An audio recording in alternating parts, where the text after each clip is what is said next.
Buenas noches, que Dios les bendiga. Este es el curso del Seminario Teológico en Maranatha Misión Mundial. Misión Mundial Maranatha. Y este es el curso de Seminario Teológico. Así que este es el libro que utilizamos para las personas que estén interesadas. Este es el libro se llama Seminario Teológico Práctico. Y usted lo puede adquirir en Amazon y en eBay. Seminario Teológico Práctico. Esta es la parte de atrás del libro. Seminario Teológico Práctico lo puede conseguir en eBay y en Amazon.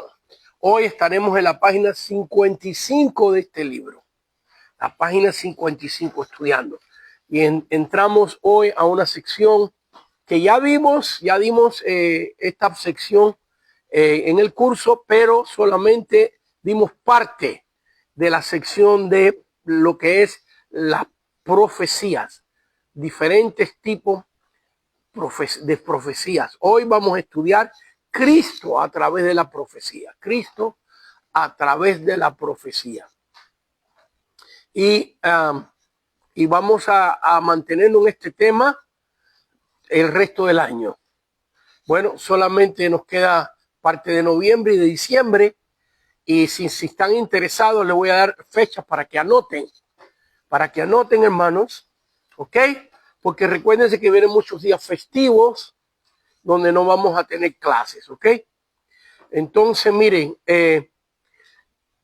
asegúrense, por favor, que la hermana Ana, la secretaria, tenga sus números de teléfono, porque recuerden que estoy saliendo de campaña para El Salvador y hay veces que los vuelos se atrasan, se cancelan y uno no puede llegar a tiempo.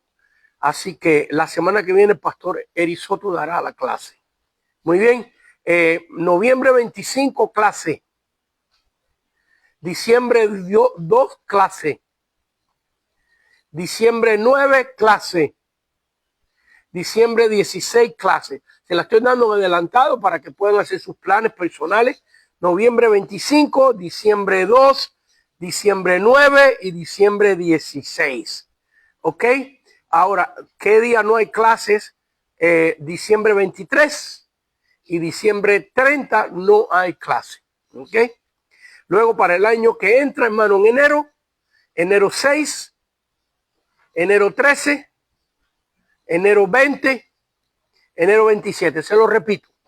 En enero 6, enero 13, enero 20, enero 27 y febrero 3.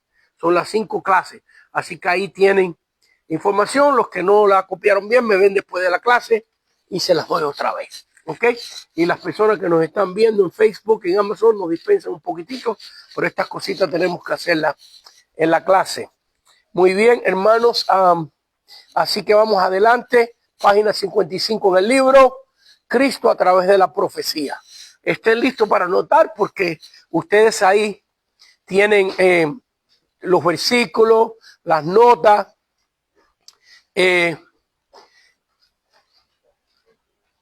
la nota dice profecía, eventos pronosticados antes de su tiempo. Eso es lo que significa la palabra profecía. ¿Están conmigo ahí? Página 55.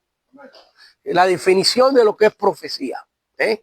Así que empezamos esta sección con Cristo a través de la profecía. Yo creo que vamos a dar unas 2 clases, por lo menos mínimo 2 clases de esto. Y después vamos a entrar en lo que es el libro Apocalipsis, la gran tribulación, el rapto de la iglesia, el milenio, los 144,000, muchos de los temas que hoy ustedes los mencionaron, los vamos a estudiar, pero no todos juntos, sino los 144,000 una clase, el milenio una clase, el rapto una clase, la gran tribulación varias clases, el poder, la aparición del anticristo. Todos estos temas los vamos a ir estudiando uno por uno. Yo creo que hasta las fechas que le di, todo lo que es noviembre, diciembre y enero. Febrero, posiblemente todavía estemos ahí, y para marzo y abril empezamos con el mensaje expositivo. y van a tener casi 9 meses de estudiar. Vamos a estudiar cómo preparar un mensaje. Y van a ver parte en ese curso donde en la misma clase usted va a predicar 5 veces. Cada uno. Usted dirá, eso es imposible. Tantos que hay aquí, ¿cómo es que vamos a aplicar cada uno de nosotros 5 veces? Bueno, levante la mano los que han agarrado el curso. Levante la mano. Mire, ¿predicaron 5 veces en una clase o no? Bueno, téngame paciencia y después de la clase, si quieren, venga y pregúnteme, yo le voy a explicar cómo. Pero le vamos a enseñar cómo analizar un pasaje bíblico. Por supuesto, todo esto en oración, todo esto dependiendo de Dios. Le vamos a enseñar cómo poder encontrar las ideas para predicar, cómo desarrollarlas. Y van a tener 9 meses. Y créeme que ya lo llevo ya casi 40 años enseñando esto.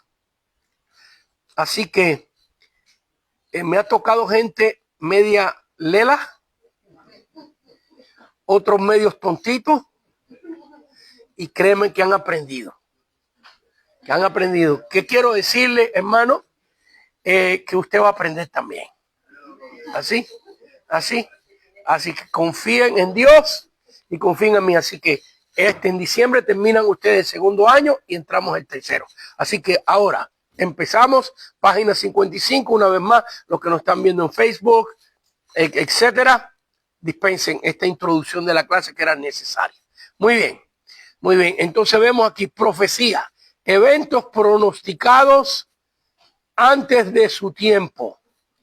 En este estudio veremos a Cristo a través de la profecía. Cristo cumplió más de 380 profecías. Algunos calculan 356, que fue la nota que yo le puse hoy en el anuncio que vieron en Facebook.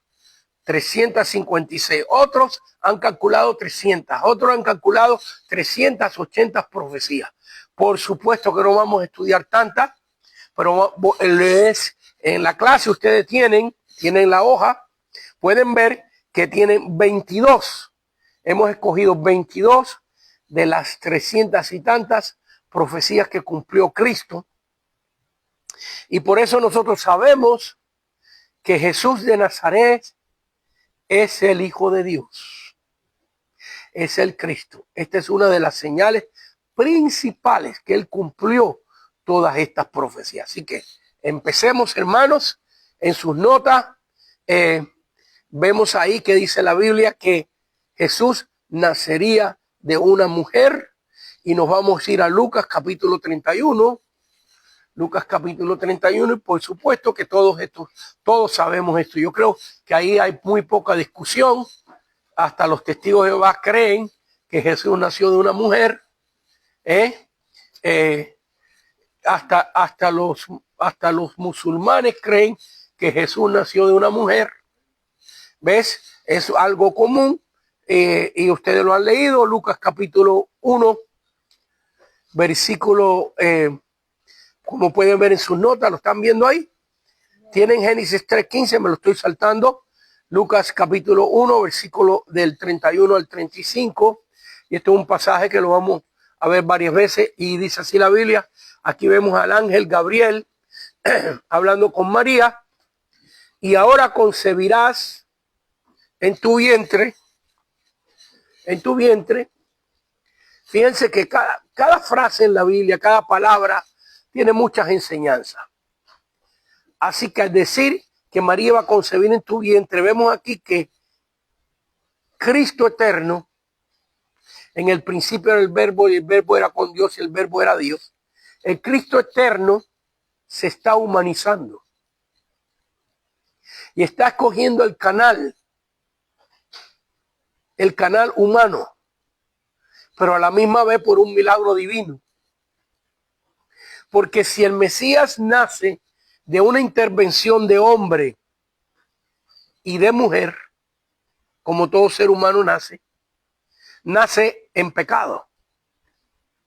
Entonces, para que nazca sin pecado y el pecado no tenga poder sobre él, es engendrado por obra y gracia del Espíritu Santo. Pero ya al decirnos, el ángel le dice a María, y ahora concebirás en tu vientre. Dios escogió un medio humano. Recuérdense que Dios podía haber hecho que Cristo naciera de otro medio. ¿De qué medio nació Adán? ¿Cómo lo creó Dios? Del polvo de la tierra. No de la tierra, sino el polvo. ¿Hay diferencia entre la tierra y polvo de la tierra? ¿Hay diferencia? El polvo son esos partículas diminutas que están hasta en el aire, arriba de la mesa, en tus zapatos, en los cristales de tu automóvil. El polvo es lo que nadie quiere. Yo creo que se lo he dicho en otras clases. Eso está en el libro de Génesis, en los primeros capítulos, donde dice: Jehová Dios hizo al hombre del polvo de la tierra.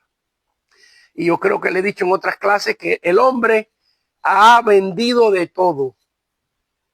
Se vende los órganos, se vende el pelo, se vende el excremento como fertilizante. El hombre vende de todo, pero nadie vende polvo. Las piedras se venden, la tierra se venden, sacos de tierra, sacos de piedra para los jardines, pero nunca hemos visto a nadie que venda polvo, porque no vale nada. Y yo creo que el mensaje está claro, ¿no? Dios nos hizo de lo que no vale nada. ¿Por qué? Porque el valor que tenemos nosotros es el valor que Él nos da.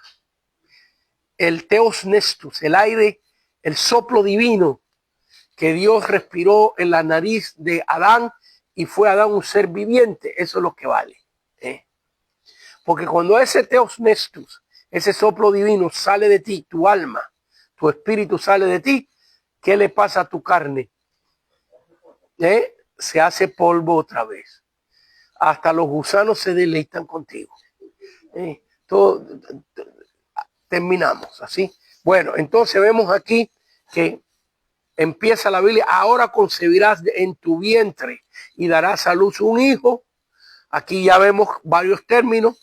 Yo una vez estaba evangelizando y cuando estaba evangelizando una persona, una americana, una joven americana, y me dice: ¿y por qué ustedes dicen que el Cristo es hombre? ¿No puede ser mujer? Me preguntó, me dijo, afirmó. Y yo le dije: no puede ser mujer porque la Biblia dice que es hombre. Dios lo escogió así.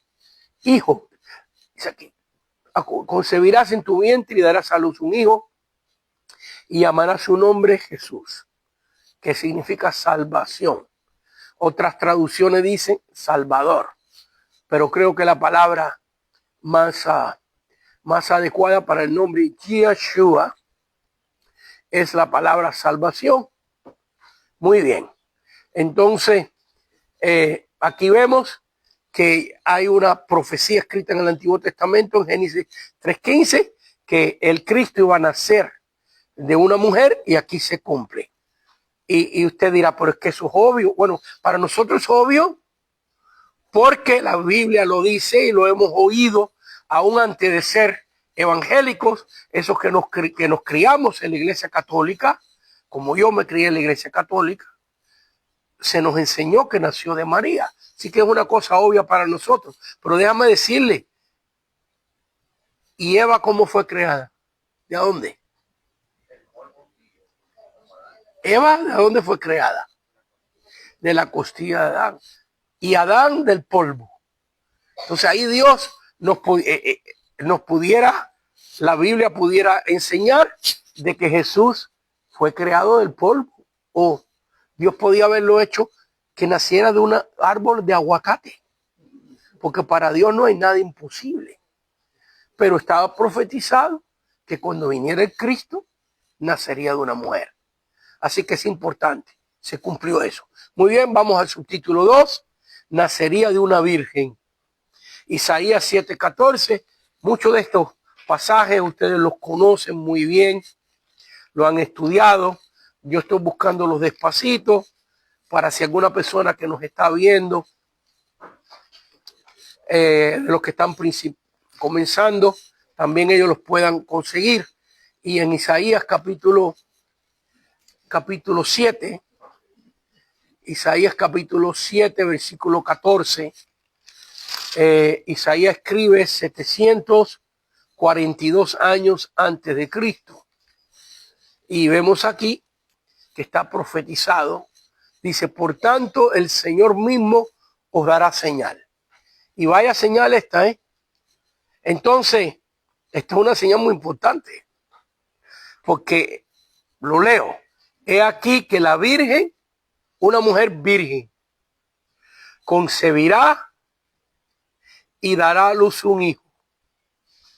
Y llamará su nombre Emmanuel, que significa Dios con nosotros. Así que este es un texto bíblico claro con referencia al Mesías, de que una mujer virgen iba a concebir y la señal la da el mismo Dios. Por tanto, el Señor mismo os dará señal. Y fíjense, hermanos, que no hay ningún ser sobre la faz de la tierra que haya nacido de una mujer virgen. ¿Usted conoce a alguien? Mahoma no nació de una virgen.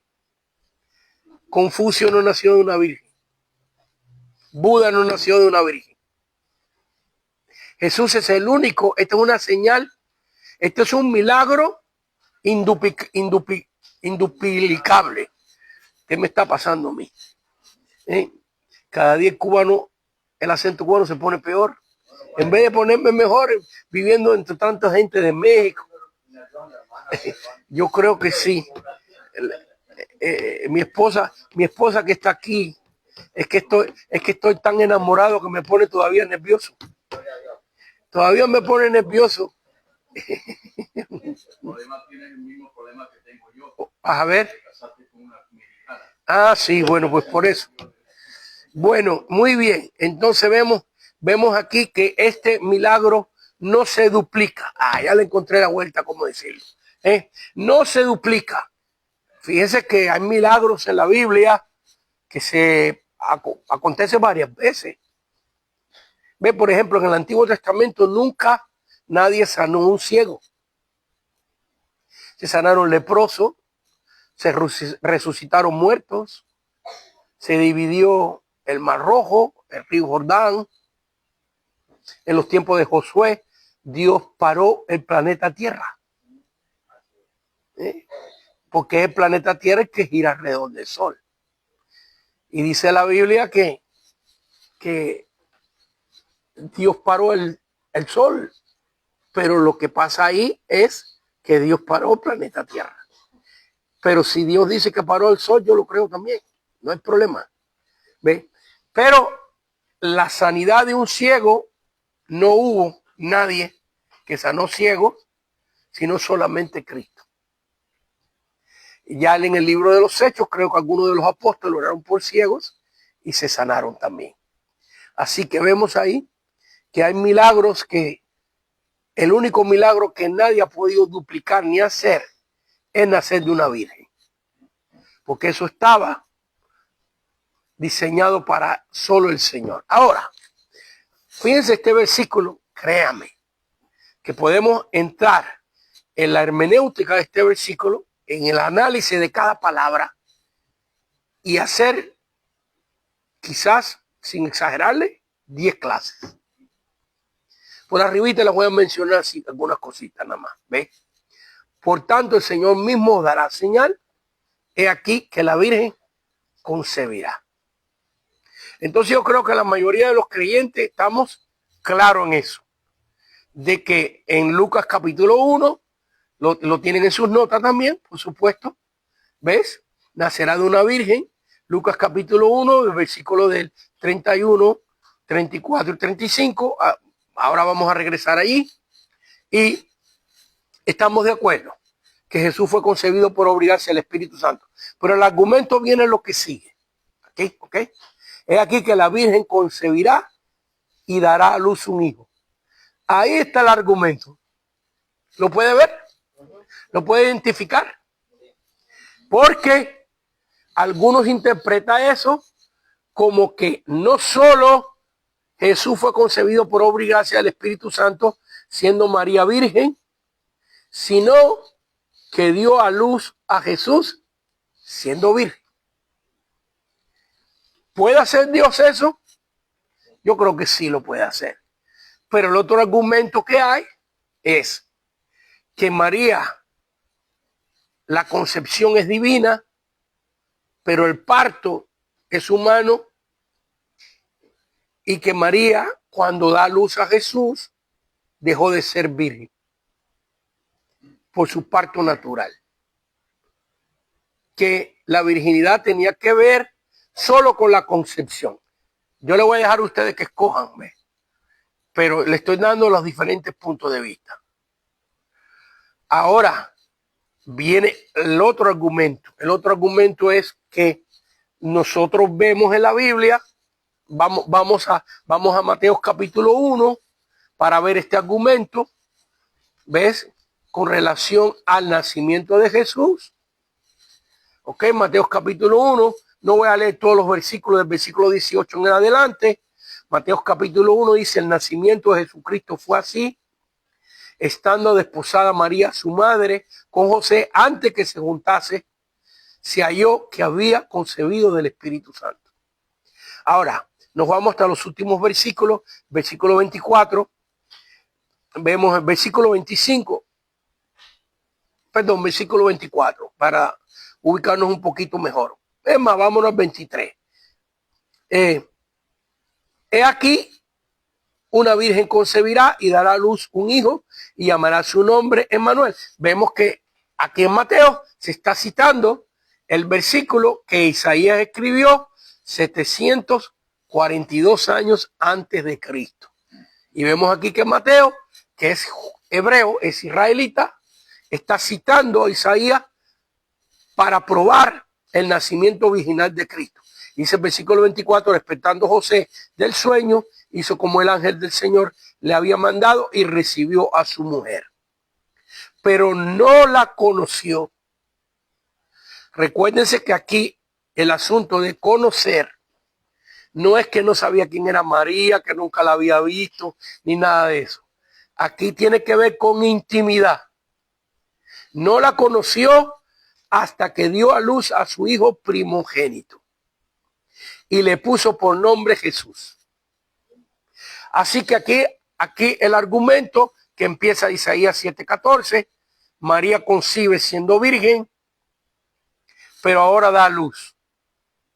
Y Jesús, saliendo de el parto normal de una mujer, pues dejó de ser virgen María, o Dios hizo un milagro que María siguió siendo virgen y Dios hizo un milagro, porque no tiene explicación lógica eso, ¿ves? Entonces vemos aquí el argumento de que, pero no la conoció hasta que dio a luz a su hijo primogénito. Ya la palabra primogénito encierra de que María y José tuvieron otros hijos. No dice unigénito. Fíjense que cuando la Biblia habla de Cristo con relación al Padre, dice el unigénito del Padre. Sin embargo, nosotros somos hijos de Dios también. Entonces, ¿cómo es que Cristo es el unigénito si todos los que han creído en él son hijos de Dios? ¿Por qué? Porque nosotros somos hijos adoptivos. Y Cristo es hijo de la misma naturaleza del Padre, engendrado por obra y gracia del Espíritu Santo. Así que al decir aquí que José no la conoció hasta que dio a luz a su hijo primogénito, indica que hubieron otros hijos. Y indica que después que María dio a luz, José la conoció. Todo esto para regresar al argumento. Ok, en el nacimiento de Cristo siguió siendo María virgen.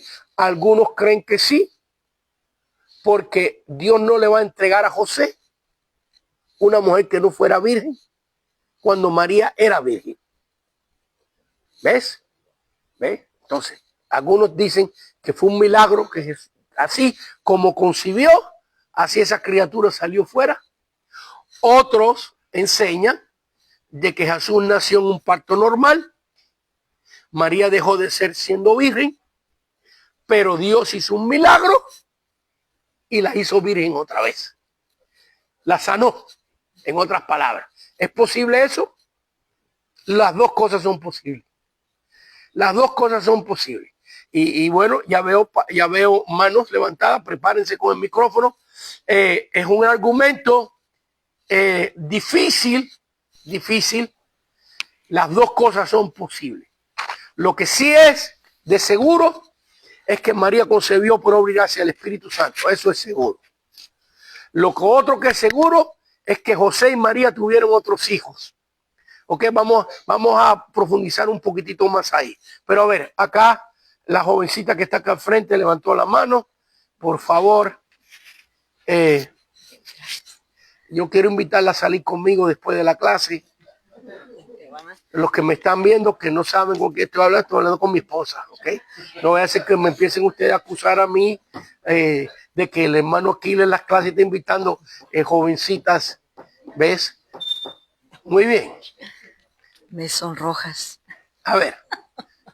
Bueno, solamente para afirmar de que, bueno, esa es mi opinión, pero creo que sí está fuerte para que te oigan allá. Ok, creo que esta opinión que voy a dar está muy apegada a la palabra de Dios, a lo que estás explicando, porque, bueno, uno de los diseños de Dios en cuanto al matrimonio, en la intimidad tenía que haber sangre, porque la persona cuando se casaba, había alguien en la puerta que tenía que mostrarle de alguna manera sangre en la primera intimidad que tenía con su esposo, porque la Biblia dice que no hay pacto sin sangre. Entonces el pacto matrimonial tiene esa, ahorita ya ni conocemos esto, porque pues imagínense, tristemente lo que vivimos, se ha perdido todos esos valores, o muchos de esos valores. Entonces, aquí dice en 2 Corintios 11:2, dice, porque os celo con celo de Dios, pues os he desposado con un solo esposo, para que presentaros como una virgen pura a Cristo. Entonces, en otras palabras, nosotros, en ese matrimonio que está profetizado, tiene que haber sangre. Cuando tenemos esa intimidad con Él, y que es la sangre del Mesías es la muestra del pacto, ¿no? Entonces también el sacrificio que de lo que tenemos que pasar también nosotros como creyentes. Entonces mi opinión es de que sí restauró, sí restauró a María para entregársela a José, y que él tuviera esa experiencia de tener a su esposa virgen. Amén, yo estoy de acuerdo.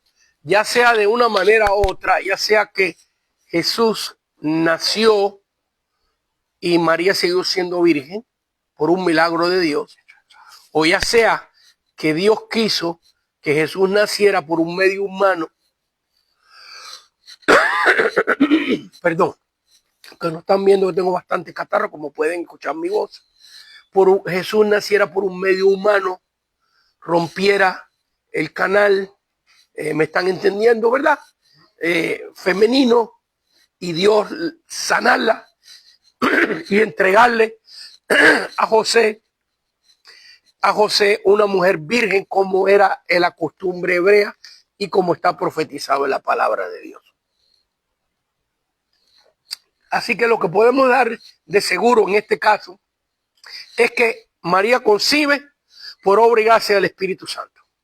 Y lo otro es que cuando José conoce a su mujer era una mujer virgen, ya fuera de una manera o de la otra. Ok, y ahora nos vamos a Juan capítulo 7, para que veamos un poquito acerca de que Jesús tuvo hermanos. Alguien me puede ayudar porque estoy buscando, aquí tengo un texto, pero alguien que por favor en YouTube me consiga el texto que dice, y no está con nosotros sus hermanos y sus hermanas. Cuando Jesús predica en Nazaret, cuando Jesús predica en Nazaret. Búscame ese texto bíblico, por favor, cuando yo le diga. Y en Juan capítulo 7 tenemos este texto para aclarar el asunto de que José y María tuvieron otros hijos. Pero a ver, cuando consigan el otro texto lo quiero ver. Jesús está en Nazaret y predicando, y la gente de Nazaret se alarma y dicen, ¿y no es este el hijo del carpintero? ¿No está con nosotros sus hermanos y sus hermanas? Y da hasta los nombres de ellos. ¿Lo consiguió ya, hermano? Mateo 13:56. Aguante, Mateo 13:56. Vamos allá primero y después vamos a Juan. Mateo 13:53. Digo, 56. Mateo 13:56. Vamos para allá primero. Mateo capítulo 13, versículo Jesús en Nazaret. Muy bien. Vamos a leer del versículo 53 en adelante. Dice, aconteció, Mateo 13:53, que cuando terminó Jesús estas palabras, se fue de allí y venido a su tierra, les enseñaba en la sinagoga de ellos, de tal manera que se maravillaban y decían, ¿de dónde tiene esta sabiduría y estos milagros? ¿No es este el hijo del carpintero? ¿No se llama su madre María y sus hermanos Jacobo, José, Simón y Judas? ¿Y no están todas sus hermanas con nosotros? ¿De dónde pues tiene estas cosas? Muy bien. Entonces vemos aquí, hermanos míos, que la Biblia nos habla bien clarito que José y María tuvieron relación después del nacimiento de Cristo y que tuvieron otros hijos. Y es más que vemos en la Biblia, la epístola de Santiago, que Santiago es el nombre latín de Jacobo, que es el hermano del Señor. Siendo el segundo hermano, Cristo siendo el primogénito, y su segundo hermano Jacob. Y luego hay otra epístola que es de Judas, también hermano del Señor. Y podemos decir medio hermano, porque recuérdense que el padre de Jesús no es José, sino es Dios. ¿Ok? Sí que son hermanos por parte de mamá. Así que vemos aquí, hay otros versículos para los que estén interesados, no los voy a leer, pero en Juan capítulo 7, lea Juan capítulo 7, ahí también ratifica. Aquí en Mateo 13, versículo 55, merece la pena que aclaremos algo. Por ejemplo, la Iglesia Católica, que enseña que María siguió siendo virgen toda su vida y que ella no tuvo otros hijos. ¿Qué explican ellos de este versículo? ¿Cuál es la explicación que ellos dan? Porque dice el versículo 55, Mateo 13:55, y luego en Juan capítulo 7 también lo dice. ¿No es este el hijo del carpintero? Fíjense que nadie sabía que Jesús había sido engendrado por obra y gracia del Espíritu Santo. Mientras que Jesús está en vida, nadie sabía eso. Eso es una doctrina que se da a conocer después de Pentecostés. ¿Por qué? Porque el que da más detalles que nadie de eso es Lucas. Entonces vemos que en los tiempos del libro de los Hechos, algunos creen que el libro de los Hechos se escribió después, primero que el libro de Lucas. Hay una controversia en eso. ¿Cuál se escribió primero? ¿Qué libro escribió primero Lucas? ¿El libro de los Hechos o su evangelio? Y muchos creen que primero Lucas escribe el libro de los Hechos y después escribe el evangelio. Así que la doctrina de que María concibió por obra y gracia del Espíritu Santo es una doctrina que la iglesia recibe después de Pentecostés, después que el Espíritu Santo desciende sobre la iglesia. Si usted se fija en todos los evangelios, Jesús no predicó yo fui concebido por obra y gracia del Espíritu Santo. Los apóstoles tampoco lo predican, ¿ves? Entonces, no sé, fíjense que todos creían. Estamos en Mateo 13:55. ¿No es este el hijo del carpintero?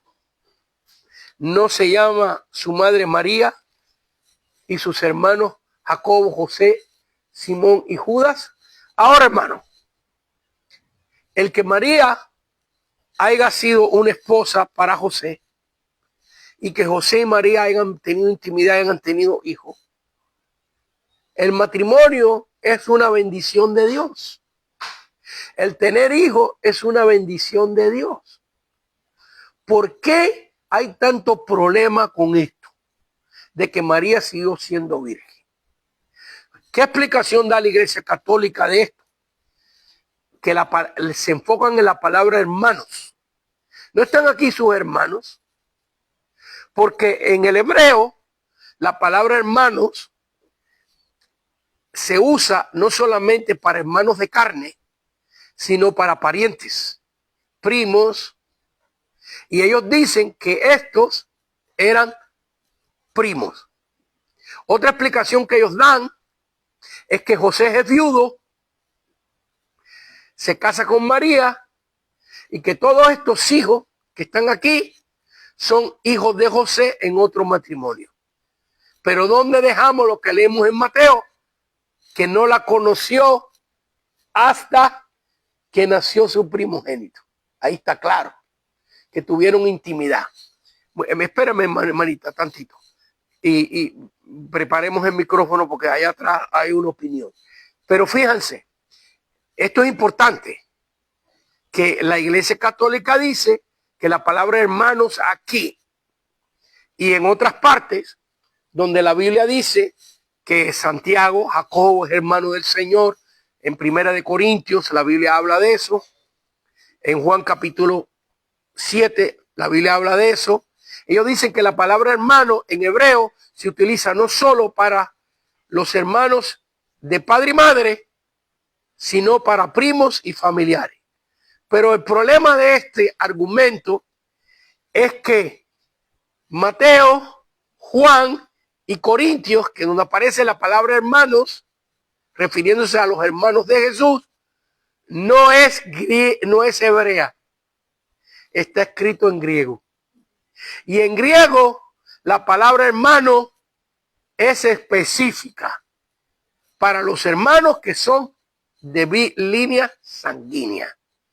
Hay diferentes palabras en griego. Y aquí en la Biblia, cuando aparece la palabra hermanos, en el Nuevo Testamento, no está en hebreo. Está en griego y significa hermanos sanguíneos. Así que todo este argumento, fíjense, todo el argumento que hemos sacado, no más de un versículo bíblico de Isaías 7:14, para explicar todo eso. Así que, a ver, hermana Ana, su comentario. Solo quería comentar que en la Biblia, la Nueva Traducción Viviente, en Mateo, que era 13:55. No, donde habla acerca de que en la Reina Valera dice que la conoció. Y en la Traducción Viviente ahí sí dice específicamente que tuvieron relaciones sexuales. Muy bien, es que la palabra conoció, eso es lo que implica. Eso es lo que implica. Ve, lo vemos en el libro de Génesis, por ejemplo, en Génesis capítulo 5, donde Caín mata a Abel, y luego en Génesis capítulo 5 la Biblia dice, y conoció Adán a su mujer, y tuvieron hijos y hijas. Vaya, usted no tiene hijos y hijas nomás por mirarle la cara a alguien y decirle ay. ¿Ve? Entonces la palabra conoció en la Biblia es sinónima. El contexto indica la intimidad, la relación sexual. Entonces ahí vemos que Jesús tuvo hermanos, hijos de María y de José. Esa es mi creencia, ¿verdad? Y que está claro eso en la escritura. Así que seguimos adelante. Y en las notas estamos en la página del libro 55 y estamos ahora en el subtítulo 3. ¿Ok? Muy bien. aquí quiero tomarme un ratito en este subtítulo 3 porque es muy importante y quiero que pongan mucha atención a esto. El pastor Eddie Soto al principio de la clase, cuando vino a saludarlos, mencionó algo de lo que vamos a estudiar ahorita, pero quiero asegurarme de que lo tienen claro ustedes, ¿ok? Muy bien, el Cristo tenía que nacer, ya vimos, de una mujer, de una virgen, y tenía que descender de el linaje del rey David. Muy bien, segunda de Samuel, capítulo 7, segunda de Samuel, capítulo 7. Así que el Cristo no podía nacer de cualquier familia, ni siquiera de cualquier familia de la tribu de Judá. Recuérdense que la tribu de Judá era una familia grande, segunda de Samuel 7, sino que hay un linaje escogido. Un linaje escogido. Segunda de Samuel capítulo 7, versículo 8, dice cuando, yo estoy en segunda de Reyes. Segunda de Samuel capítulo 7, me dispensan, hermanos, los que me estén viendo. Aquí ya a los 71 años me está fallando algunas cosas. Segunda de Samuel capítulo 7 versículo 8 dice: ahora pues dirás así a mi siervo David: así ha dicho Jehová de los ejércitos, yo te tomé de redil de detrás de las ovejas para que fueses príncipe sobre mi pueblo Israel. Versículo 12: y cuando tus días sean cumplidos y duermas con tus padres, yo levantaré después de ti a uno de tu linaje, el cual procederá de tus entrañas, y afirmaré su reino. Ahora alguien puede decir aquí, bueno, aquí se está refiriendo a Salomón, ¿verdad? Pero aquí viene la clave en el versículo 13. Él edificará casa a mi nombre. Ese es Salomón, dirá alguien, ¿verdad? Y yo afirmaré para siempre. Aquí está la clave. Porque Salomón se murió y el templo lo destruyeron. ¿Ves? Y yo afirmaré para siempre el trono de su reino. Así que vemos aquí que aquí hay una promesa que del linaje de David va a nacer el Cristo. Esta profecía fue en el año 1042, por si la quieren anotar en sus Biblias o en sus hojas. Año 1042, estos datos son importantes, antes de Cristo. Así que vemos aquí que del linaje de David tenía que nacer el Cristo. Ahora nos vamos a confirmar esa profecía.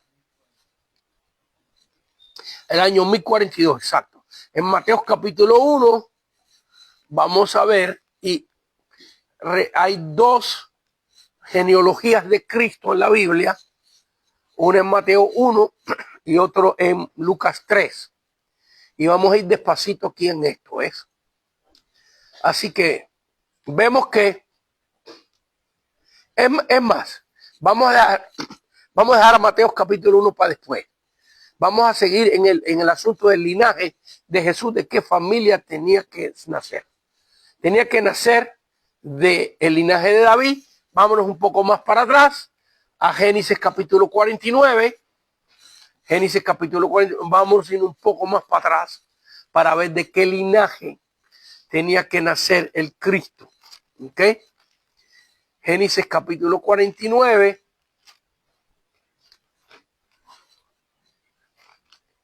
Y vamos a leer 2 o 3 versículos del libro de Génesis, otra vez capítulo 49. Así que el Mesías, el Hijo de Dios, no podía nacer de cualquiera tribu de Israel, ni de la tribu de Leví, ni de la tribu de Simeón, ni de la tribu de Dan, ni de la tribu de etcétera, de Rubén, sino que tenía que nacer de la tribu de Judá, y no de cualquiera persona de la tribu de Judá, porque recuérdense que David tuvo muchos hijos, y recuérdense que Abraham tuvo varios hijos. Y recuérdense que Jacob tuvo varios hijos. Muy bien. Y aún Isaac tuvo 2. Así que en Génesis 49, versículo, eso no lo tienen en sus notas, sería bueno que lo anotaran. Versículo 1 dice, y llamó Jacob a sus hijos. Recuérdense que Jacob e Israel es la misma persona. Jacob e Israel es la misma persona, ¿ok? Y llamó Jacob a sus hijos y dijo, juntaos y os declararé lo que os ha de acontecer en los días venideros. Juntaos y oíd, hijos de Jacob, y escuchar a vuestro padre Israel. Fíjense que ahí aparecen los 2 nombres que tiene la misma persona. Y no vamos a leer toda la profecía, pero así, les voy a narrar un poquito y después nos vamos al versículo 10. Nos vamos al versículo 10, pero les voy a narrar. Vemos que la primera profecía que va a dar Israel, Jacob, a sus hijos, cae sobre su primogénito, sobre Rubén. Pero Rubén cometió un pecado muy grave en su vida. Y por esa razón quedó descalificado de ser él el que se suponía que de él naciera el Cristo, pero quedó descalificado por el gran pecado inmoral que cometió. Primer hijo de Israel y de Jacob. Luego vienen 2 hijos más, uno llamado Simeón y otro llamado Leví. Y también pasa lo mismo. Asesinan, matan a cientos de personas y quedan descalificados para ser ellos de a dónde naciera el Cristo. Entonces cae sobre Judá, pero el Espíritu me está insistiendo en algo. ¿Ok? Fíjense que Rubén es el primogénito, queda descalificado. Simeón y Leví son segundo y tercero, quedan descalificados. Pero fíjense que Leví, después, Dios escoge a la tribu de Leví para hacer qué cosa, para que fueran qué, los sacerdotes de Israel. Y Moisés es de la tribu de Leví. Y la enseñanza ahí es que aunque las personas queden descalificadas, si de esa descendencia viene gente que se mete con Dios, que busca a Dios, Dios los califica. ¿Ves? Bueno, quería pasarme esa enseñanza, pero el Señor me insistía, el Espíritu Santo. ¿Ok? Entonces, en este tiempo de Génesis capítulo 49, tanto Rubén como Simeón como Leví quedan descalificados. Más adelante, la descendencia de Leví busca a Dios, se mete con Dios y Dios los califica. Dios escoge a Moisés como profeta, siendo descendiente de la tribu de Leví, y Dios escoge a Aarón como sumo sacerdote, y luego los hijos de Leví, el que fue descalificado, son escogidos por Dios para ser los sacerdotes en el tabernáculo, y hasta el día de hoy solamente los hijos de Leví pueden ser los sacerdotes. En Israel tienen todo listo para reconstruir el templo y ya tienen escogido los descendientes de Aarón para ser los sumos sacerdotes. Tienen los trajes, los efod preparados, está todo listo. Están esperando nada más qué Dios va a hacer con esa mezquita que está allí, la mezquita de Omar que está allí edificada. La opinión de muchos, y son simplemente una opinión porque no sabemos, es que cuando empieza la gran tribulación, las grandes catástrofes, guerras, cosas que van a pasar en la gran tribulación, esa mezquita va a ser destruida y allí el pueblo de Israel va a construir el templo, porque sí sabemos de seguro que en la gran tribulación Israel va a reconstruir el tercer templo. Eso está claro en el libro Apocalipsis capítulo 11. Ahora, no lo pueden poner allí. Hay muchas razones. A ver si no me desvío mucho. Hermanos míos, yo pienso, mi opinión personal es una opinión que Dios ha permitido que esa mezquita esté allí. ¿Por qué? Porque estamos en la dispensación de la gracia. ¿Y qué tiene que ver eso con la mezquita? Que si la mezquita no estuviera ahí, el pueblo de Israel ya hubiera construido el templo y estuviera en la dispensación de la gracia ofreciendo sacrificios para ser salvo, ofreciendo sacrificios para recibir el perdón. Y Dios quería y quiere que en este pacto de la gracia la gente mire única y absolutamente a Cristo como la única medio de salvación y de redención de parte de Dios. Así que a mi opinión, Dios ha permitido que esa mezquita esté allí. Ahora, cuando venga la gran tribulación, a mi opinión va a ser destruida y mi opinión está basada en la palabra. En la palabra. ¿Ves? Porque Dios dio a su Hijo para que en este pacto de la gracia, salvo por los méritos de Cristo, los seres humanos vean a su Hijo y vayan dirigidos hacia su Hijo. Bueno, para no abundar más en eso, hermanos míos, nos vamos aquí a Génesis 49, versículo 10 dice, no será quitado el cetro de Judá. Así que cetro significa reino. Pero vemos que los reyes humanos de Judá sí perdieron el reino. Pero, ¿quién es el único descendiente de Judá que es rey de reyes y señor de señores? Ahí está. Entonces vemos que el cetro, que es reino, no quiero entrar mucho ahí a lo que es un cetro y qué significa y qué simboliza y todo eso, ni el legislador entre sus pies. ¿Qué es un legislador? Una persona que presenta leyes. ¿Y qué vino Cristo a hacer? Este es el nuevo pacto basado en mi sangre. Vino a legislar. Vino a instalar una nueva ley y un nuevo pacto. Por supuesto, la Biblia dice bien claro, Él es mediador de un nuevo y mejor pacto, basado en mejores promesas. Pero en este pacto no es desechado todo lo de la ley. Por ejemplo, los sacrificios no los hacemos más, porque Cristo es nuestro sacrificio, eso era de la ley. La circuncisión no la hacemos más, porque la circuncisión de nuestra carne ahora es el Espíritu Santo renovando nuestra carne, ¿verdad? Otra vez no quiero meterme mucho ahí, pero Cristo vino a instalar un nuevo pacto, un nuevo mandamiento basado, salvación en la fe en Él. Eso no existía en el Antiguo Testamento.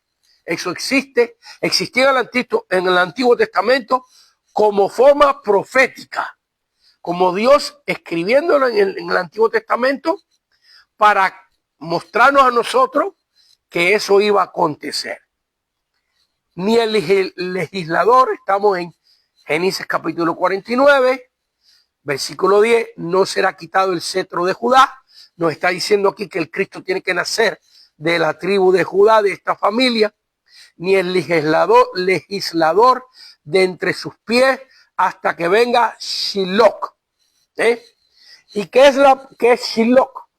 Es una palabra compuesta en hebreo que significa shok, que significa quien tiene, y loot, que significa derecho de reinar. Hasta que venga el que tiene derecho de reinar. Pero estamos hablando de que tiene derecho de reinar eternamente. Porque Salomón reinó, pero no eternamente.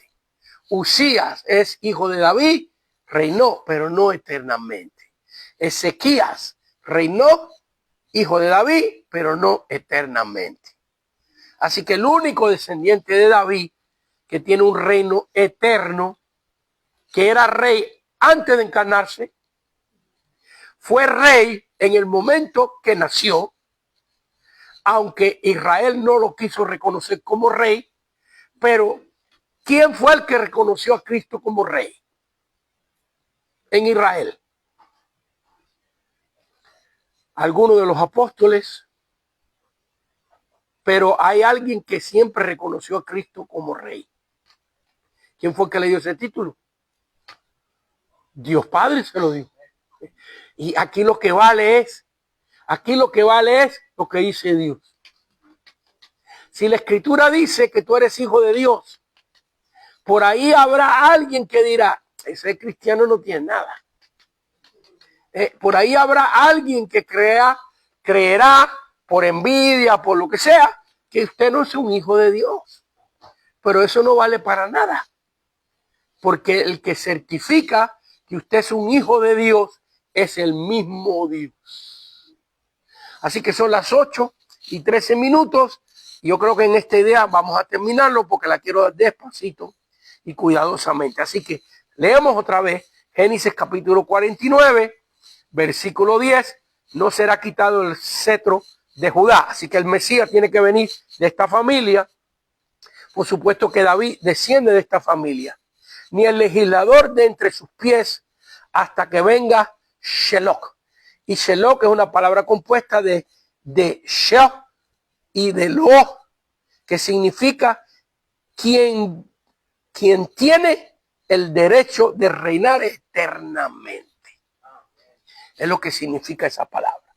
Así que vemos, hermano mío, que estaba profetizado de qué familia tenía que nacer el Cristo. Muy bien. Primera de Crónicas, capítulo 3, versículo del 1 al 6. Vamos para allá antes de entrar al Nuevo Testamento. Primera de Crónicas, capítulo 3, versículo del 1 al 6. Y quiero que ustedes noten algo muy bien en la descendencia de David. ¿Tenía que nacer el Cristo de la descendencia de David? Les pregunto. ¿Pueden decir sí o no fuertemente? Ok, para que salga acá desde mi micrófono. Así que Primera de Crónicas, capítulo 3, esto no lo tienen en sus notas. Recuérdense que cada vez que yo doy esta clase, Dios me habla, me muestra otras cosas. Yo no doy la clase así nada más porque la tengo en el libro y la conozco de 40 años que la he estado dando. Yo cada vez que doy la clase, mi esposa es testigo. A ver, ahora aquí, Yoli, pero con alta voz. ¿Cuántas horas de estudio yo cada vez que voy a dar una clase? Más o menos. 3-4 horas. Los lunes 3-4 horas, porque la clase con los lunes es diferente. Esto no lo estoy diciendo para que me halaguen a mí, sino lo estoy diciendo para que usted vea la responsabilidad que debe tener un maestro de la palabra de Dios. Yo le aseguro a usted que yo agarro el libro y no tengo ni que estudiarlo, porque llevo 40 años dándolo. Pero me siento responsable de darle a ustedes y sobre todo al Señor el mejor trabajo digno de Él. ¿Ok? Entonces, vemos aquí los hijos de David. Quiero que miren esto, hermano. Qué tremendo está esto. Porque se supone que los primogénitos sean los que hereden estas cosas. Pero fíjense que si los primogénitos descalifican por su falta de integridad delante de Dios, Dios se va a buscar a otro. Y vemos aquí los hijos de David. ¿Ven el cabezal? Y voy a leer un poquito porque es bueno que vean. Estos son los hijos de David que les nacieron en Hebrón. Eso es antes que 7 años estuvo David en Hebrón antes de ser rey en Jerusalén. Dice Amón, el primogénito de Ainán, Jezreelita. El segundo, Daniel, de Abigail, la de Carmel. El tercero, Absalón, hija de Maca. Así que diferentes esposas que David tenía. Hija de Talmai, rey de Jesús. El cuarto, Adonías, hijo de Agüit. El quinto, Cefatías, de Abital. El sexto, Itream, de Egla, su mujer. Estos 6 le nacieron en Hebrón, donde reinó 7 años y 6 meses. Y en Jerusalén reinó 33 años. Así que esos son 40 años y 6 meses que reinó David en Israel.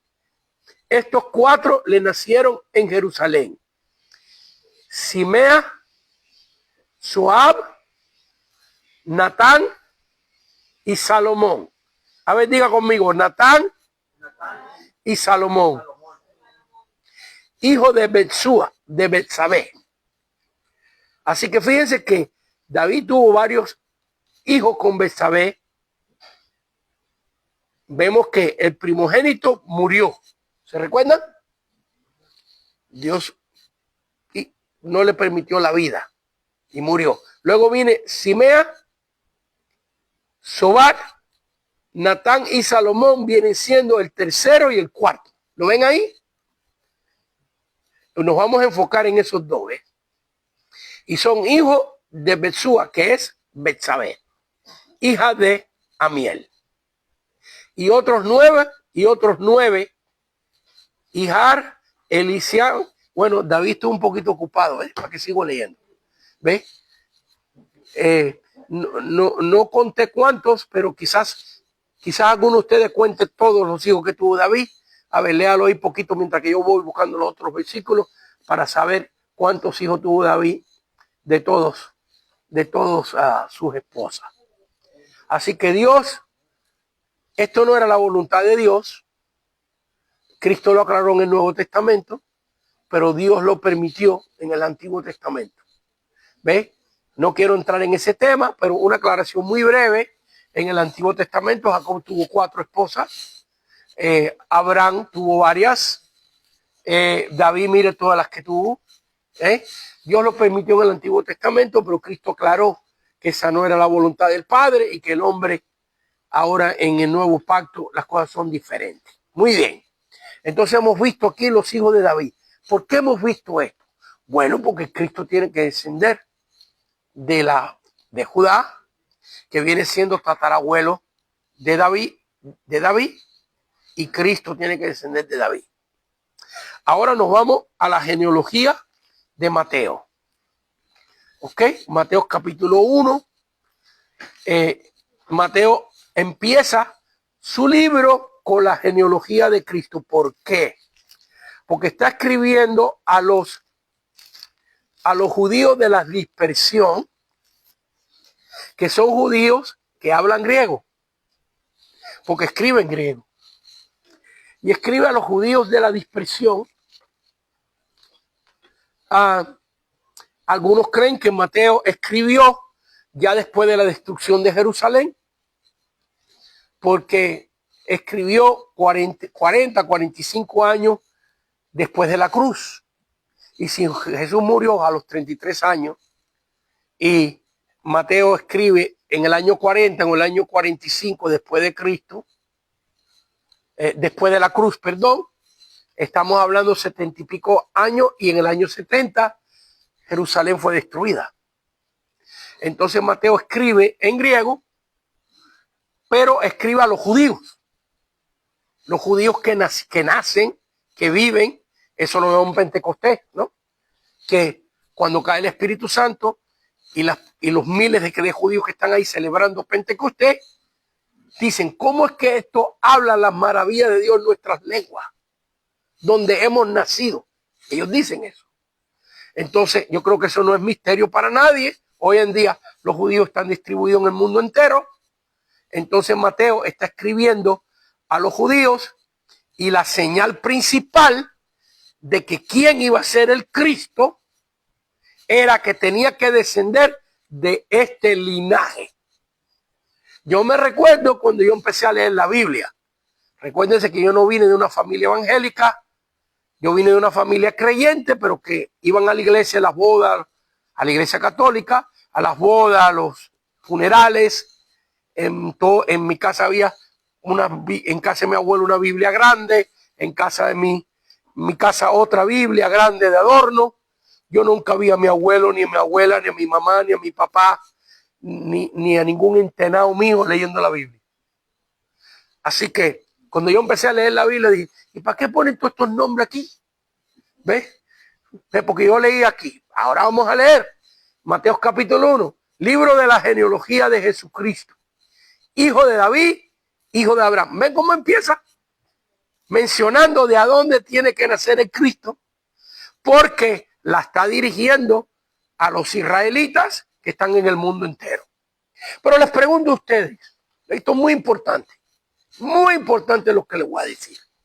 ¿Ve? Porque han salido muchas sectas por esta creencia.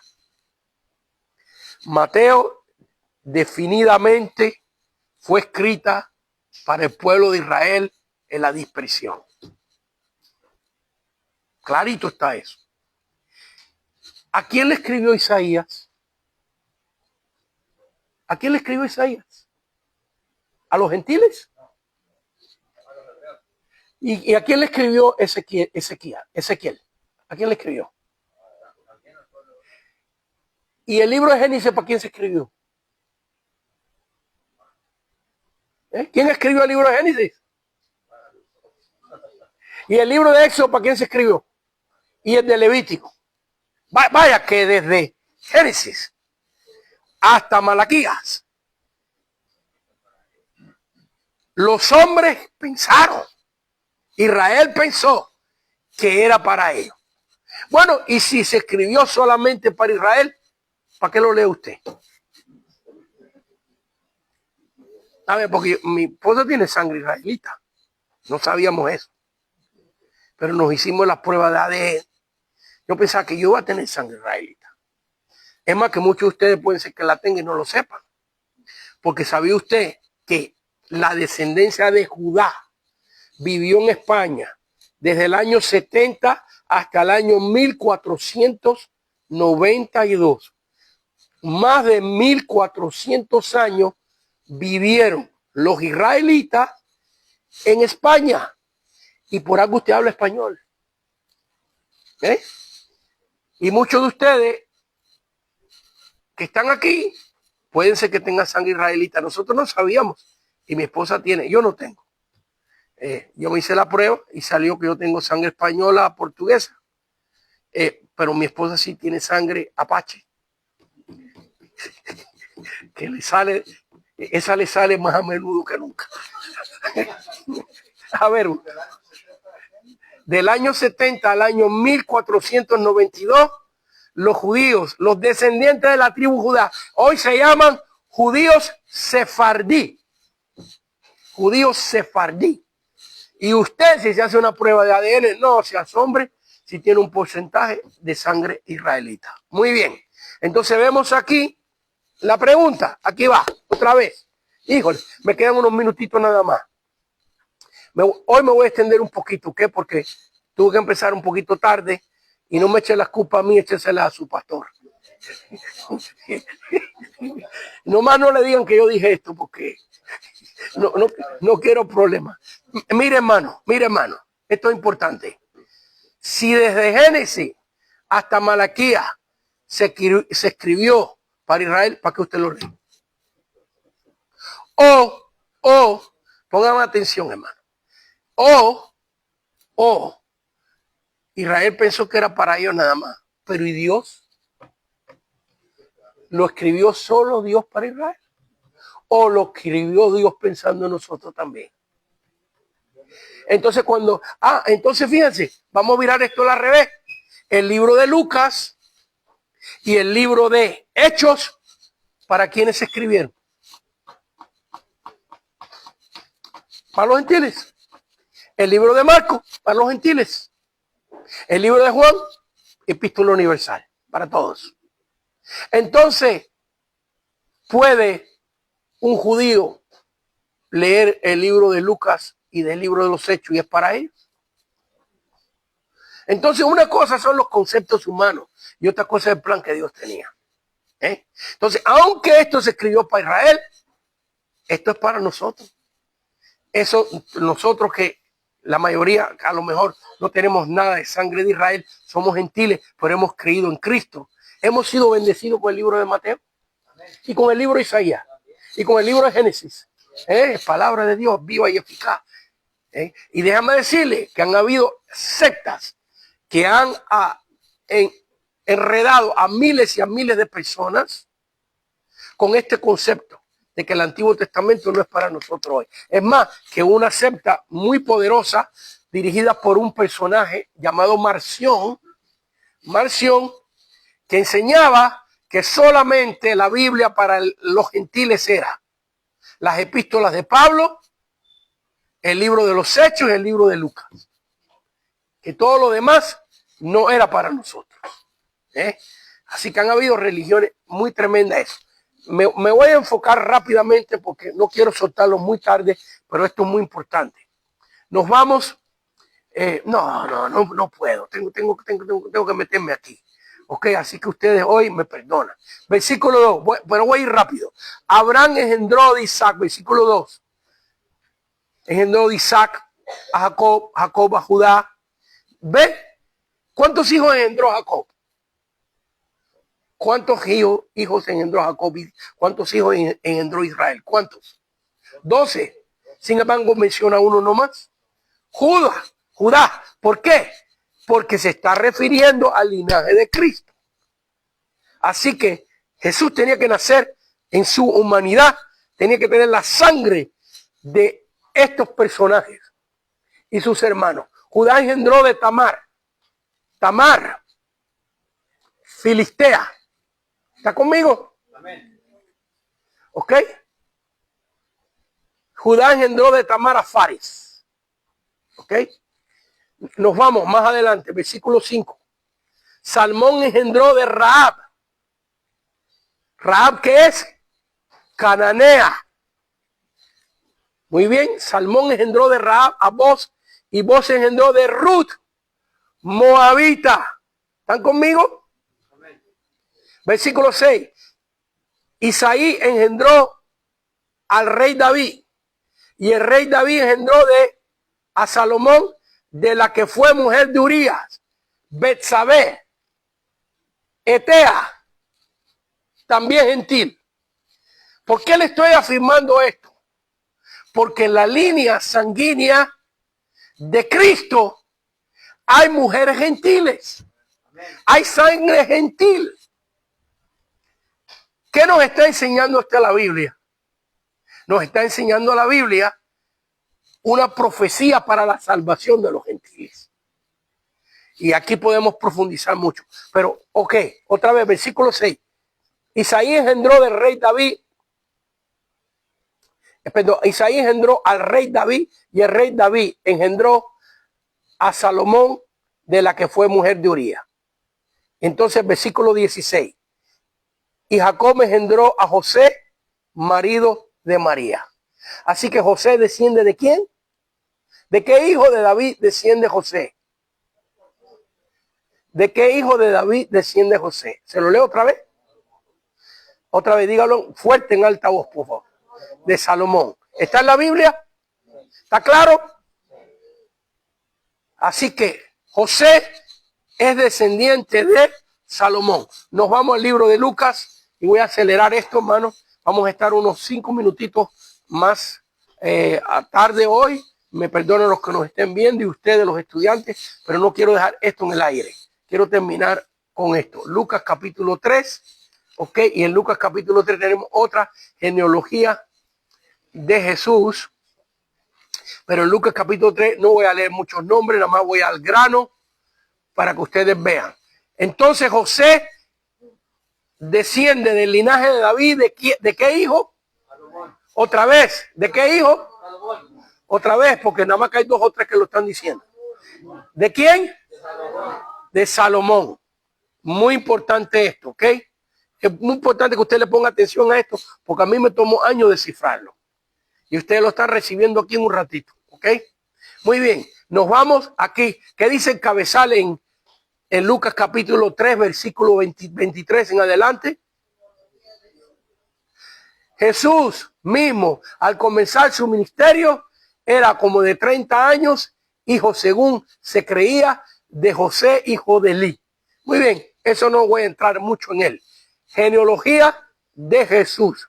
Nos vamos al versículo número 31 y 32. ¿Ok?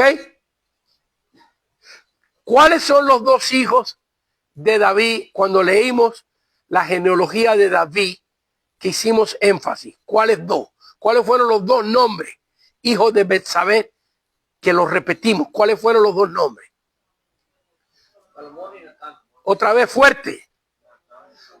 Natán y Salomón. Quiero que esto se le quede claro. Repítalo otra vez en alta voz. Natán y Salomón. Natán y Salomón. ¿Y José desciende de quién? Salomón. Muy bien.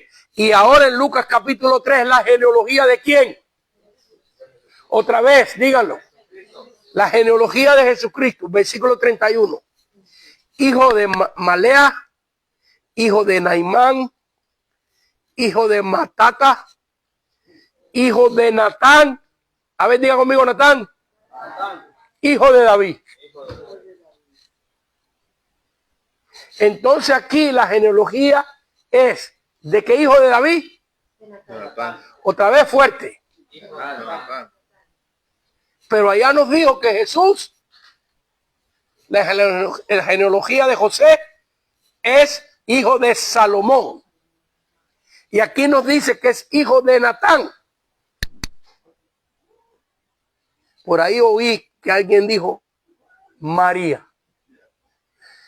Yo creo que yo le he explicado esto en otras clases, pero quería hoy darlo bien clarito. ¿Cuánta sangre tiene Jesús de José? ¿Cero? ¿Seguro? ¿Están seguros? ¿Por qué? A ver usted, pero fuerte. Él fue engendrado por obra y gracia del Espíritu Santo. Y José, ¿qué cosa es de Jesús? ¿Cómo se llama lo que José? Padrastro. Pero ustedes no hablan con fuerza. Yo quiero que quede grabado esto. Otra vez, ¿qué cosa es? Padrastro. Pero José desciende de Judá. ¿Desciende de David? ¿Desciende de Salomón? Entonces José tiene sangre de Judá y tiene sangre de David, pero no pudo transmitir esa sangre a Jesús porque Jesús es engendrado por obra y gracia del Espíritu Santo. ¿De quién tiene sangre Jesús? De María. Por lo tanto, aunque María no aparece su nombre en la genealogía de Lucas 3, por fuerza, María tiene que ser descendiente de Natán. Porque si María no es descendiente de Abraham, de Isaac, de Jacob, de Judá y de David, si María no es descendiente de ese linaje, Jesús no puede ser el Cristo. Porque el Cristo tenía que tener sangre humana de ese linaje. Por lo tanto, María es descendiente de todo ese linaje. Y por eso en la lista de la genealogía, cuando usted lee los nombres de Abraham hasta David, son iguales. Pero cuando usted lee los nombres de la genealogía de Cristo, de David en adelante hasta José, son diferentes. ¿Por qué? Porque José viene de Salomón y María viene de Natán. Y Jesús hereda genéticamente el reino por Natán. Pero fíjese que por naturaleza Jesús hereda el reino por María y por Natán. Pero por adopción lo hereda por Salomón y José. Y esto es una tipología de usted y mía. Amén. Representa nuestra vida espiritual. ¿Por qué, hermanos míos? Porque Jesús en su humanidad te ha adaptado por su sangre a ti como un hijo de Dios. Así que somos adoptivos porque el unigénito es Cristo. Así que nosotros somos hijos adoptados. Qué lástima que los versículos están ahí en la Biblia, no los puedo no los puedo, pero busquen lo que ustedes en la concordancia ahí. En Google los pueden encontrar. Pero espérate, porque Jesús hereda por adopción y por naturaleza. ¿Y qué naturaleza tienes tú ahora? Eres adoptado hijo de Dios, pero no vive el Espíritu Santo en ti. No tienes la naturaleza divina de Dios. Tú no eres Dios. Yo no soy Dios, pero tenemos la naturaleza divina de Dios. ¿Sí o no? Porque antes éramos creados a imagen y semejanza. Pero ahora tenemos viviendo en nosotros el Espíritu Santo. Y somos morada de Dios. Denle un aplauso a Cristo.